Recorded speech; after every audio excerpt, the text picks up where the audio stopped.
The Eclipse Grand Hotel, where reality bends. Floor 4 doesn't exist, yet some guests step inside.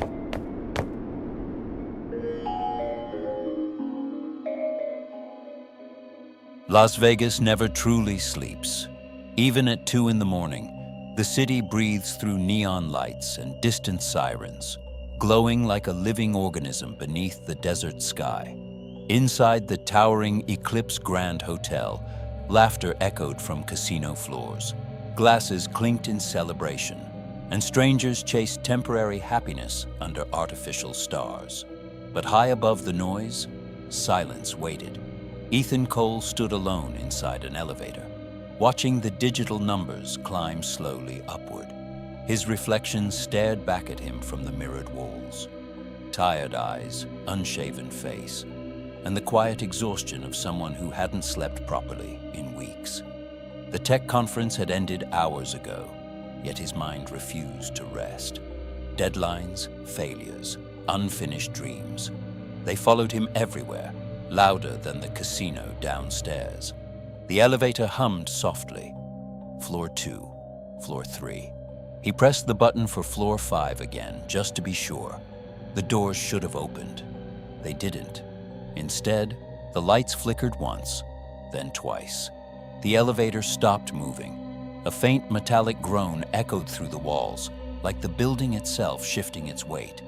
Ethan frowned. "Hello?" he called, pressing the emergency button.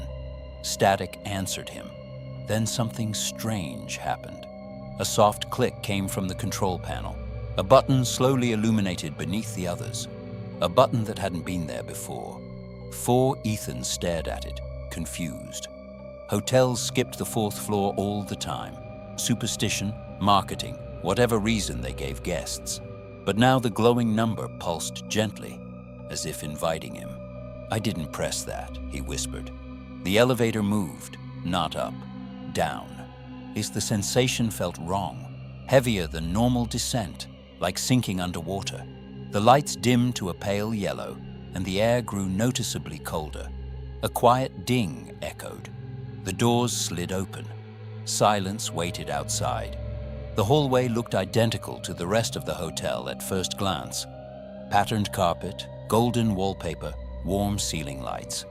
But something felt off. The air was thick, unmoving. No distant voices, no footsteps, no hum of ventilation, just silence so complete it pressed against his ears. Ethan stepped out slowly. Behind him, the elevator doors closed immediately, too quickly. He turned back, reaching for the call button, but the elevator was already gone. Only a blank wall remained. His heartbeat quickened.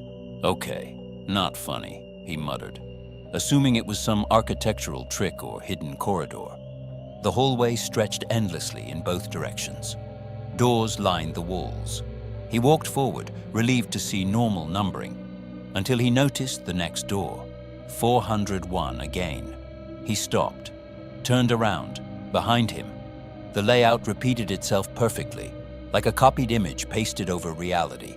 A low humming sound vibrated through the floor beneath his feet. Ethan pulled out his phone. No signal. The time read 2:04 a.m. The seconds didn't move. He tapped the screen again, still frozen. A faint sound drifted from somewhere down the corridor. Breathing, slow, uneven. He followed it carefully until he reached a door slightly open at the far end. The number read 404. Cold air leaked from inside the room. "Hello?" Ethan called softly. No response. He pushed the door open. The hotel room inside looked ordinary. Neatly made bed, dim lamp glowing beside it, curtains drawn tight, and someone sat on the edge of the mattress. A man wearing Ethan's clothes, Ethan's shoes, Ethan's watch. The figure's head tilted forward unnaturally. For a moment, Ethan's brain refused to understand what he was seeing. Then the figure slowly lifted its face. Pale skin, lifeless eyes, dark bruising around the neck. It was him, dead. Ethan stumbled backward, slamming into the hallway wall, breath collapsing into panic. No, The room lights flickered violently behind him. A distorted voice crackled through an unseen speaker above. Calm, emotionless, almost mechanical. "Welcome, guest." Ethan spun around. "Who's there?" The voice continued. "See, floor 4 exists for unresolved outcomes." The hallway lights dimmed further, stretching shadows across the carpet like reaching hands. Each guest must choose an ending. Doors began opening one by one along the corridor. Inside each room, glimpses flashed past his vision. In one room, he saw himself trapped inside a crushed car. In another, an older version of himself sat alone in darkness, surrounded by empty bottles. In another, he ran endlessly through a black void, screaming without sound. Ethan covered his ears. "Stop!" The doors slammed shut simultaneously. Silence returned. His breathing echoed loudly now, too loud for the empty space. Footsteps approached from behind, slow, dragging. He turned to see a woman in a faded wedding dress standing in the hallway. Her makeup was smeared, eyes hollow with exhaustion. "You're new," she said quietly. Her voice trembled like someone who hadn't spoken in years. "What is this place?" Ethan asked. She gave a small, broken smile. "It's the floor people pretend doesn't exist." She gestured toward the endless corridor. "We're between lives here." Ethan shook his head. "This isn't real." "That's what I said," she whispered. 23 years ago. The lights flickered again. Far away, an elevator bell rang. But no elevator appeared. Only darkness growing slowly at the end of the hallway. The woman's expression changed to fear. "It's starting," she said. "What is?"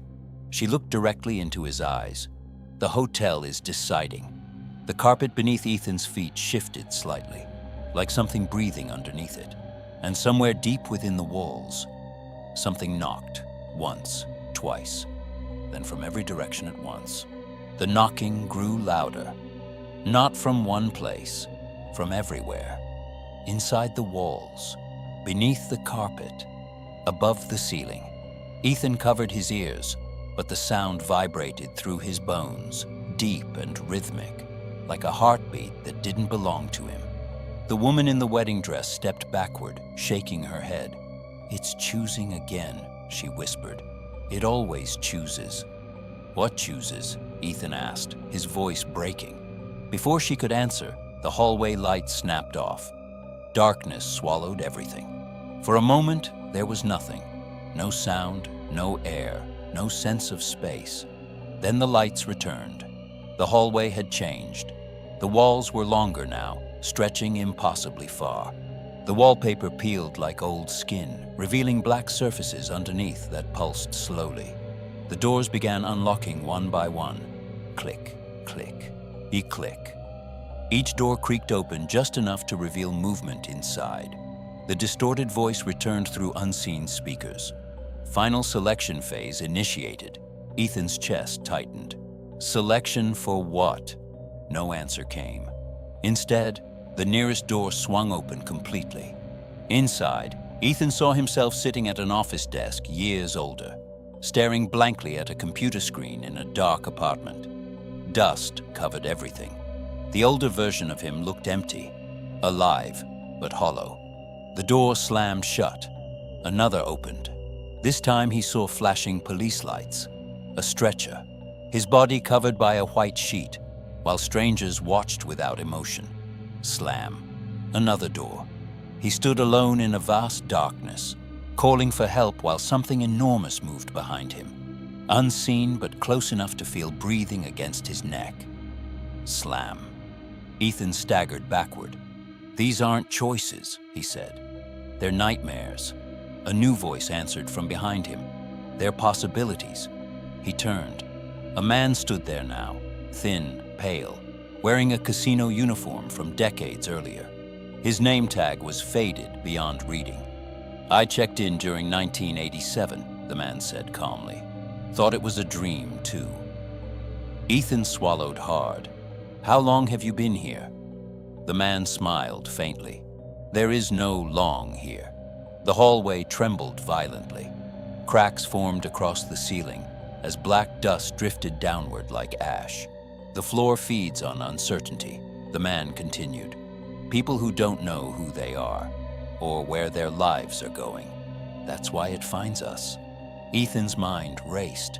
His sleepless nights, his failures, the feeling that his life had stalled completely. You mean, it chose me? The man nodded. You were already lost before you arrived. Suddenly, room 404's door creaked open again at the end of the corridor. This time, bright white light poured out. The voice echoed louder than before. Primary outcome ready. The other guests stepped back immediately, fear filling their faces. The woman whispered, "That one is yours." Ethan approached slowly, heart pounding. Inside the room stood a mirror. Nothing else. No furniture, no body. Just the mirror glowing softly. He stepped closer. His reflection stared back, but it moved a second slower than he did. Ethan froze.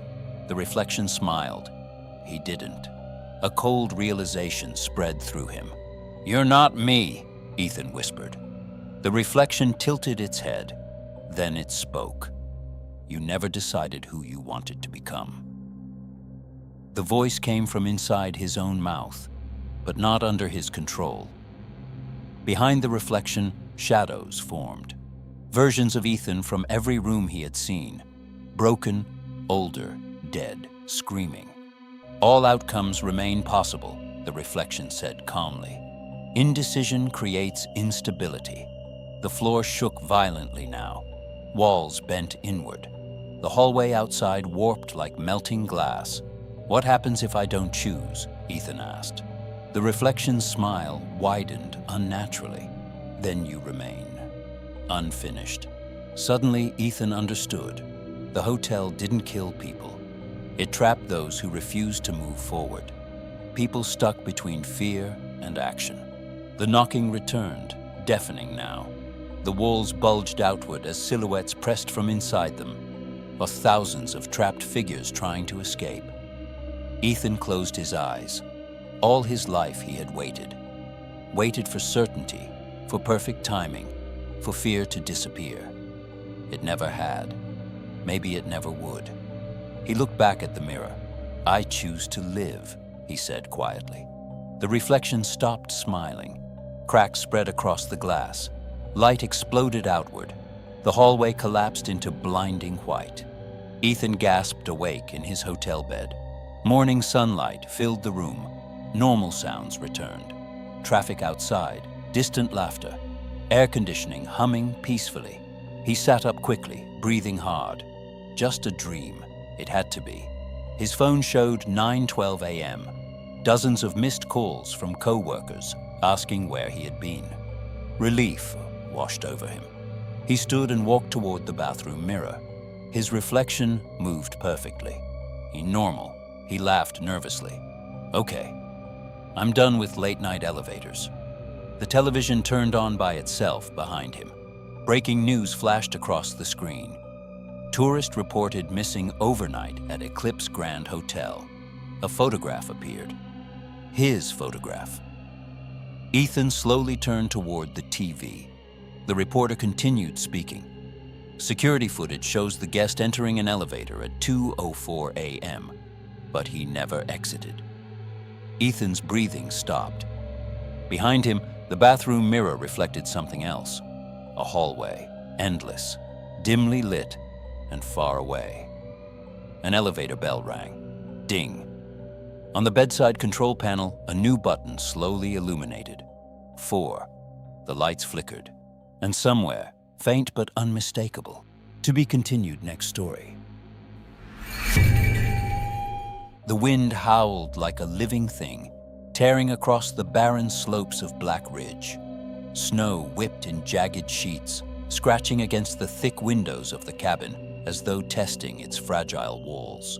Inside, the team of 5 huddled around a single oil lamp, the dim light casting long shadows that trembled and stretched across the wooden floor.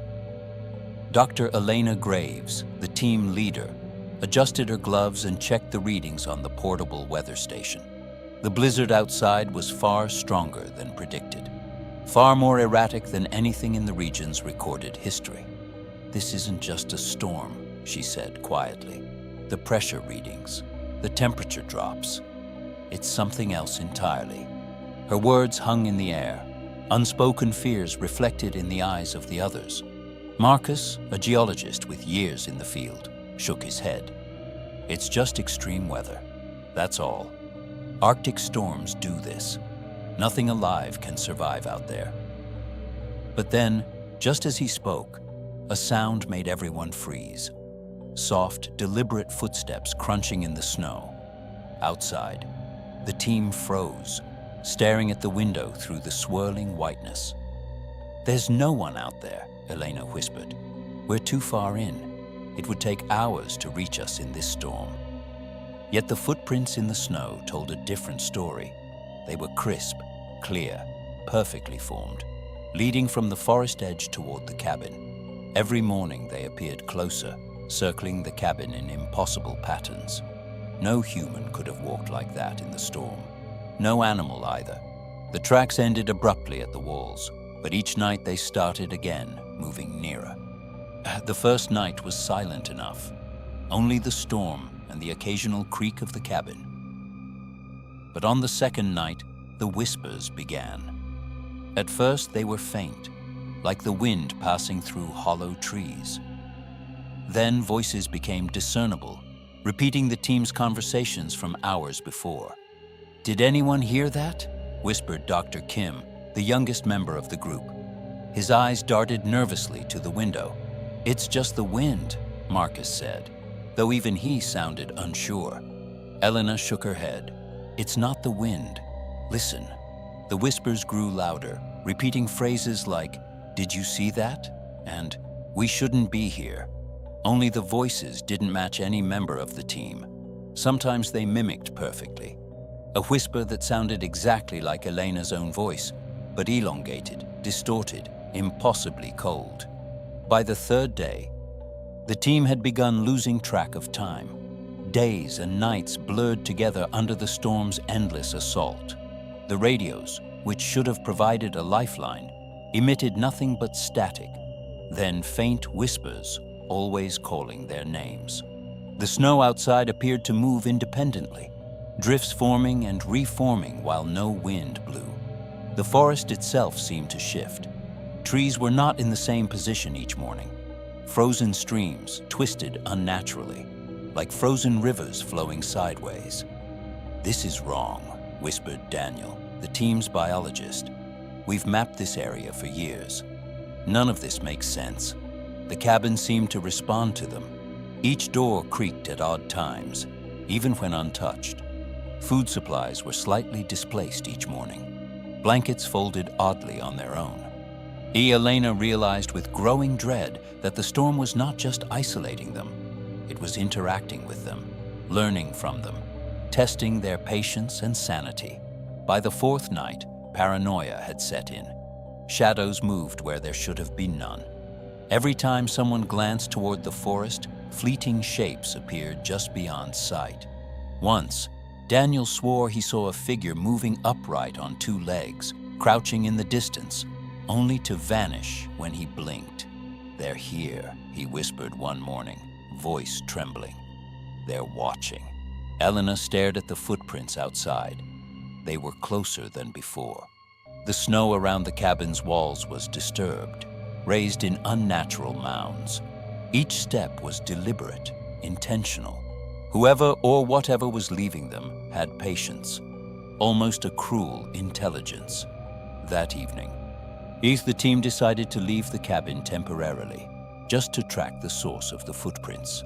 Bundled in layers, they braved the blizzard. The wind tore at their faces, but the tracks were easy to follow, impossibly precise, forming arcs and spirals, looping back toward the cabin no matter the path they chose. Hours passed. The forest became alien. Familiar landmarks shifted. Snow-covered ridges appeared closer than they had been an hour ago. Rocks and trees moved subtly when viewed from different angles. The team realized with dawning terror that the landscape itself was rewriting itself around them. The forest was no longer natural. It had become a cage, and the storm its prison walls. By late afternoon, they returned to the cabin, exhausted, cold, and terrified. The footprints outside now formed an unbroken circle around the structure. Within that circle, the snow was churned as though something had moved violently. Daniel touched the snow and froze. The prints didn't resemble anything known to him. Not human, not wolf, not bear. They were too large, too elongated, with strange talon-like impressions at the tips, and the spacing of each step was unnaturally consistent, too precise to belong to any living being. Inside, the cabin's temperature had dropped. Frost formed along the edges of the windows. The whispers returned, louder now, repeating their private conversations, mocking their fear.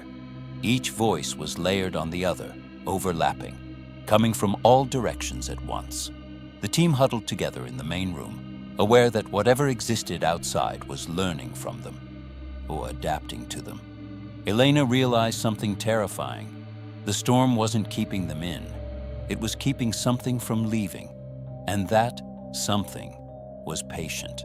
It knew their routines, their weaknesses, the exact moments they would look away. The first signs of true horror came when the lights flickered, not the lamps, the ambient light itself.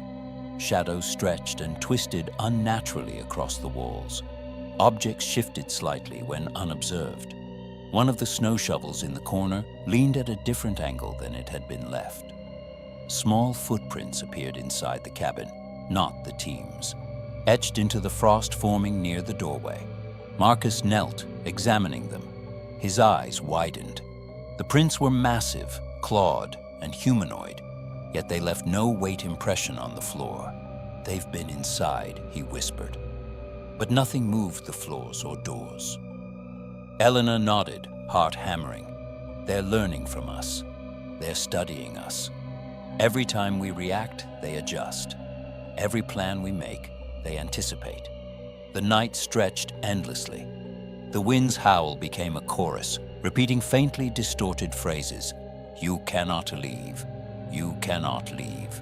Every sound echoed unnaturally, bouncing off invisible walls. Each team member sat frozen, terrified to move. The storm had become an entity, alive, patient, and malevolent.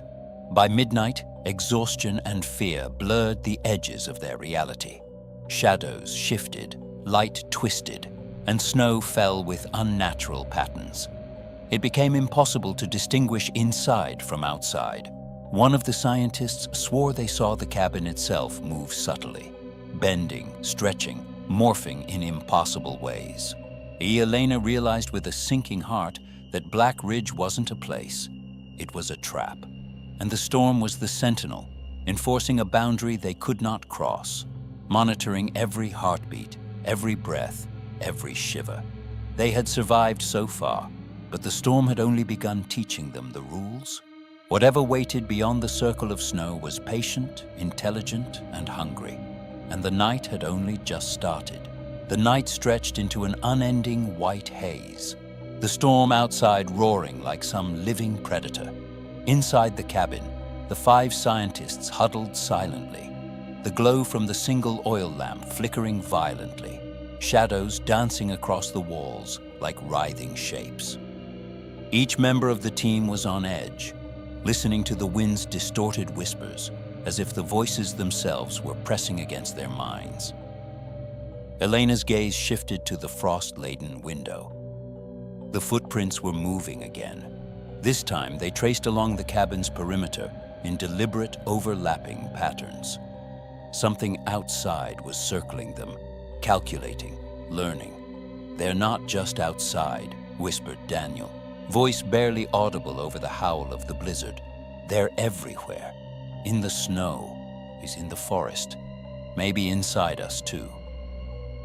A sudden crack from above made them jump. The ceiling beams groaned under the storm's weight. Dust and frost fell from the roof, and for a brief, horrifying moment, Eleanor thought she saw shapes forming in the darkness above them, silhouettes of enormous, twisted creatures that seemed to bend the air itself. When she blinked, they were gone. Marcus tried to calm the group. "It's the storm, the wind, the pressure. It's messing with our perception. Nothing alive could..." His sentence died on his lips. Outside, the snow erupted, as if something enormous had just slammed into it. The cabin shivered with the force. The footprints outside now glowed faintly in the lamplight, or at least they seemed to glow. Impossible shapes forming intricate, spiraling patterns, impossible even to trace by human logic. While Elena realized what had been nagging at her mind. The storm wasn't natural. It wasn't weather. It was sentient. It observed. It tested. It adapted. Every attempt the team had made to leave, to escape, to track the footprints, had been anticipated and negated by the entity controlling the storm. By the early hours of the next morning, paranoia consumed them. Daniel refused to sleep, sitting near the door with binoculars pressed to the window, scanning the swirling white nothingness.